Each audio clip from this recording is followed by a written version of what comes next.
For the past 2000 years, Christians have been making a very specific prediction: Jesus is coming back.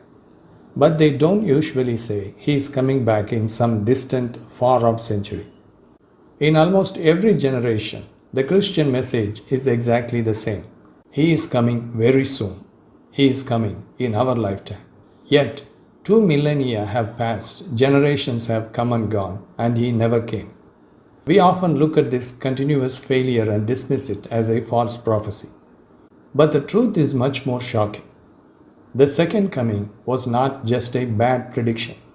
It was a deliberate theological lie invented by early Christians to cover up the fact that Jesus failed his supposed mission. Just take a look at this comment thread from a viewer in our channel. He says, "Second coming of the Messiah is never a belief or teaching of the Old Testament, but a coping strategy of Christians against the allegations of unfulfilled messianic prophecies which Jesus failed to complete." As this commenter points out, the second coming is completely absent from the Old Testament of the Christian Bible. But before we go any further, let's make sure we understand two critical terms: the Old Testament and the Messiah. The Old Testament is essentially the Jewish Bible that later became part of the Christian Bible. In the Old Testament, the Jewish Bible, the prophets predicted the arrival of a figure called the Messiah, a chosen leader destined to deliver the Jewish people from oppression and solve their global crisis. What this commenter is highlighting is that according to the Old Testament, the Messiah had a one-time job description. The texts predict he will come and fully complete his mission in a single lifetime. Nowhere does it say he will arrive, do a partial job, take a 2000-year vacation, and then return to finish the rest. According to the original source material, the Jewish Bible, it was strictly a one-shot deal. When Jesus was alive during the first century, the Jewish people were living under the brutal pagan occupation of the Roman Empire.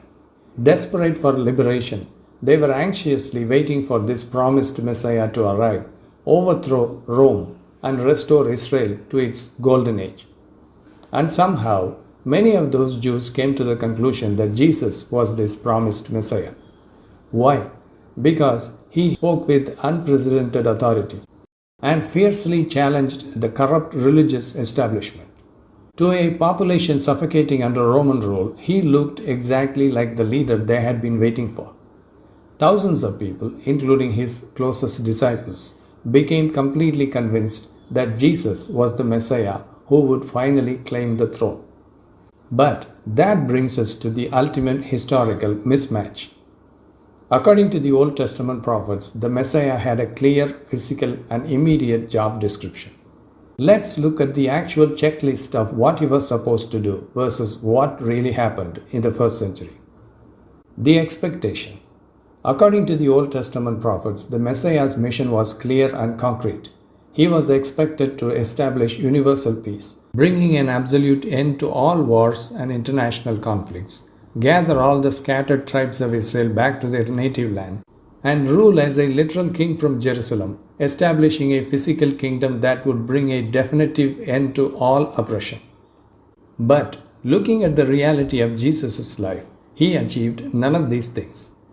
Jesus himself never claimed a physical throne, never held a shred of political power, and completely failed to overthrow Roman oppression.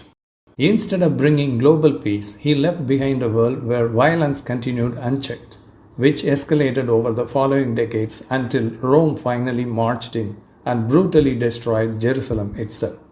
And instead of gathering the scattered tribes of Israel, Jesus left the Jewish people exactly as they were, dispersed across the empire, with millions of more eventually exiled from their homeland altogether. By every metric of the original scriptures, his mission was a complete failure. When Jesus' followers hailed him as the Messiah, political triumph is exactly what they expected him to deliver. But instead of a coronation, the unexpected happened. He was arrested, humiliated, and publicly executed by the Roman Empire as a common criminal. When he died, Rome was still in power, Israel was still occupied, wars did not cease, and the physical kingdom never materialized. By the strict standards of the prophetic text in the Old Testament, the first century mission had failed to deliver what was actually predicted. Faced with this total collapse of their expectations, Jesus' followers were desperate to save their movement. They could not accept that their leader was gone and that the prophecies had failed. So they did what any human movement does under extreme crisis. They invented a theological workaround. To explain away the obvious failure, they introduced a radical new concept entirely foreign to the original Jewish scriptures: the second coming.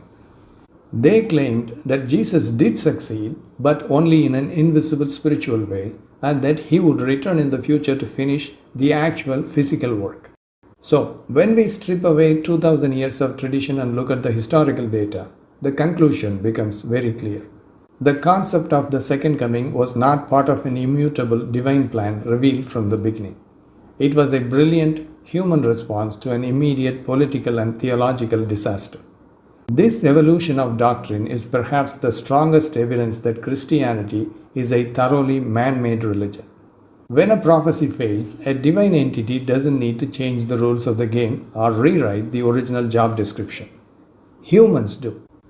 Early Christians behaved exactly how any human movement behaves when faced with the sudden death of their leader.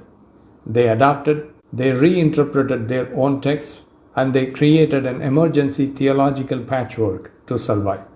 By converting the failed promises into future expectations, they saved their movement from collapsing.